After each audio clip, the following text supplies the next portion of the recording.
मुंबई महापालिकेचे माजी आयुक्त इक्बाल सिंह चहल यांची आता मुख्यमंत्री सचिवालयामध्ये नियुक्ती करण्यात आली आणि त्यावरनं आदित्य ठाकरेंनी निशाणा साधलाय। पालिका आयुक्त असताना मुख्यमंत्री शिंदेंच्या मर्जीतल्या कंत्राटदारांना मुंबई लुटण्यासाठी मदत केल्याबद्दल हे बक्षीस मिळालंय अशी खोचक टीका आदित्य ठाकरे यांनी केलेली आहे। त्यांनी या संदर्भात एक्स पोस्ट केलेली आहे।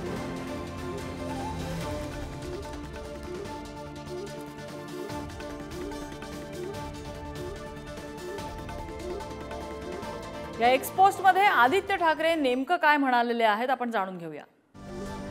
मी 2 दिवसांपूर्वी भाकीत केलं होतं, अगदी तसंच घडलंय। बीएमसीचे भ्रष्ट आयुक्त मुख्यमंत्री सचिवालयात नियुक्त झाले।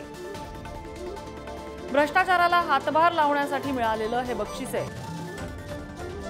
मी 2 दिवसांपूर्वी भाकीत केलेलं होतं आणि तसंच घडलेलं आहे असं आदित्य ठाकरे म्हणाले।